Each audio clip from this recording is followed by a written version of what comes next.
Hello and welcome to Sadhana World Foundation. Today is the fourth episode.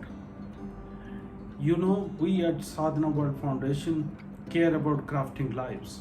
We present you various vlogs capturing moral values which we think that you would be able to use them while speaking to the young children around you. In the last few episodes, we have been talking about hard work. We also spoke about smart work is not an option, it has to be done. In today's episode, I'm going to talk about perseverance, taking a step further in the context of hard work. As usual, we will present a few stories to you. We hope that you will be able to use these stories to explain to our young children how perseverance is very important. Let me tell you the first story. You'd know about one of the most famous authors, most known coaches called Jack Canfield. Jack Canfield, who's the author of the series Chicken Soup for the Soul. He wrote the book along with his co-author. They went to various publishers. They went to the first one, second one, third one, kept going to the 10th one, to the 50th one, to the 100th one. Why did they go to so many? Could be a question. But they went to so many because every publisher was turning down their proposal. The publishers believed that nobody wants to read inspirational stories. So in fact, Jack Canfield says that his agent left because he thought that he can't find a publisher. Nobody is interested to publish such a book. But he persisted. In fact, he went to 144 publishers. Ladies and gentlemen, think about his state of mind. When you get rejected by the first one, the second one, third one, the 10th one, 50th one, 100th one, what runs in your mind? How can you gather yourself the next day when you are approaching another publisher? You still have the hope and passion that the book will be published. He talks about the fact, the alternative which came to his mind, that he could publish the book by himself. However, he and his co-author decided that they would persist to find a publisher because they wanted an external validation by a publishing house for their concept. They persisted and finally one publisher published, and I think the rest is the history. You all know that there are more than 250 titles of the Chicken Soup for the Soul.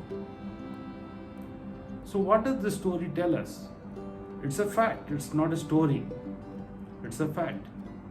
It's in the recent history. What does this story tell us? The story tells us that you can't let failure impact you negatively. You have to stay focused on your belief, on your passion, on your commitment that your hard work will yield result. It's easy to say, hard to practice. However, we need to have belief in this value and have to march forward. So that's the first story today, that don't let failures impact you negatively. Now I come to the second story, a story from Mother Nature. So one day, someone was passing through a forest, saw a butterfly trying to come out of its cocoon. The person didn't know about the whole scientific process of the metamorphosis from a caterpillar to butterfly and how the butterfly needs to come out of its cocoon, how long does it take, and all of that. The person found it interesting and the person stopped by to just see how that fly is coming out of that cocoon. He saw that the fly was struggling quite a lot and he thought that he would help that fly because the fly is not coming out of the cocoon. He felt that the baby fly will die. So out of sympathy, out of kindness, the person carefully tore open the cocoon. The fly came out, but the fly was having very small wings, it was wet, and it could not fly. The butterfly was possibly useless. The person waited for a while, but it was not able to fly. Later he realized the scientific process. What is that scientific process? In fact, in the chrysalis or the pupa, the butterfly stays for about 10 to 14 days, where it develops, gains strength and gains maturity.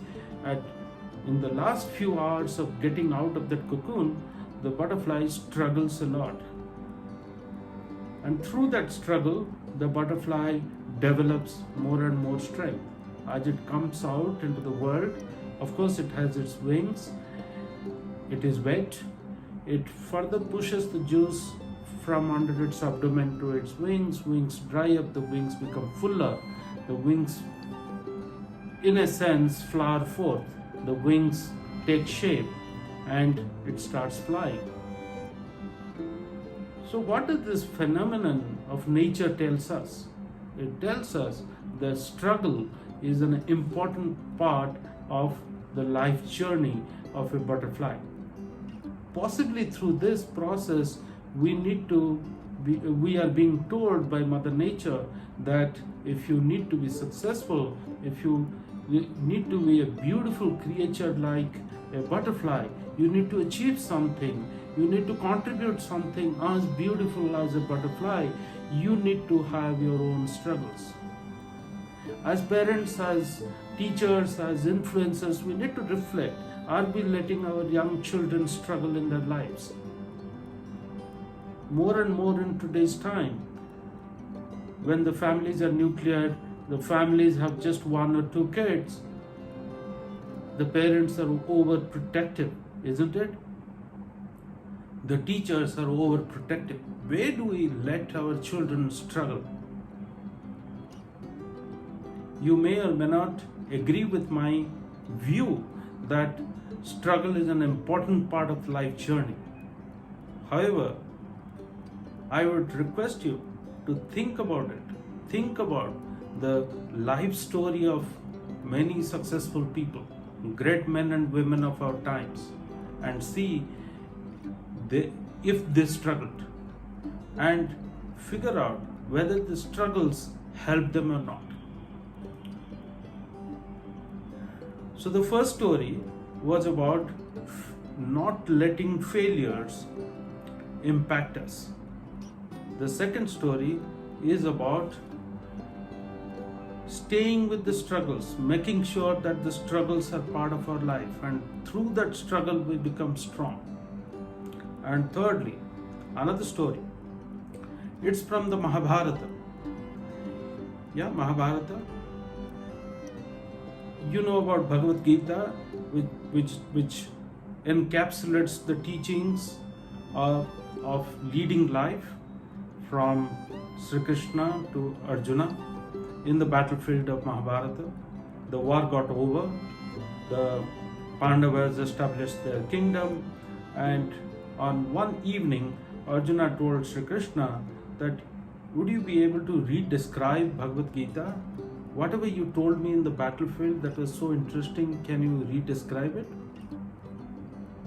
Listen to the reply of Sri Krishna. Some of you would know.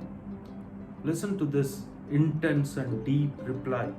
He says, I would not be able to describe Gita the same way that I described to you in the battlefield. Arjuna was stunned. He said, why? I mean, you only told me. You have to tell me again. So why can't you do that? Sri Krishna says, I was able to describe Gita to you because that time I was in a state of yoga. What is that state of yoga? He means that it's complete focus, huge amount of determination, and detachment from everything which is happening around. The focus was to get Arjuna back on his feet, back on the chariot, back in the war, and pursue the goal that the war had for Arjuna or for Sri Krishna. So what does this story tell us really? The story tells us, it's possibly a little philosophical if we believe in the story, but what is it really telling us? It tells us that if we have to succeed, we have to persevere. We have to persevere with absolute focus. Still your mind on the task at hand and be at it. If you think about somebody like a Jack Ma of Alibaba, you know his story, how many job interviews he has failed in his own city. He tried to become a policeman as well. He lost that job. He got rejected in that job. He went for a job of a waiter in a 4-star hotel. That also he got rejected. Possibly all these rejections happened for the right reasons, that he can build Alibaba at some point in time. Think of the founder of WhatsApp. He was an employee of Yahoo at some point of time. He applied for a job of software engineer in Facebook as well as Twitter, and both of them rejected him. And he comes and he joins hands with another Yahoo alum, and together they build WhatsApp. All these stories, what do they tell us? There is a reason behind the failures. Possibly there is a cosmic reason behind the failure. You may believe it or not, whatever happens, but the point is that we have to stay focused on the task at hand. Let our mind not wander about. Stay focused on the task at hand. Have belief, have the passion in the goal that we are pursuing. Be at it. Continue through the struggles. Do not get disappointed. Do not get demotivated that there are certain obstacles or there are certain rejections or failures. So that's the story today.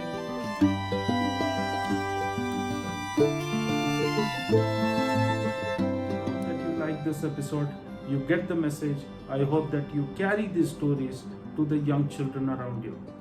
We will meet again in our future episodes. Thank you very much.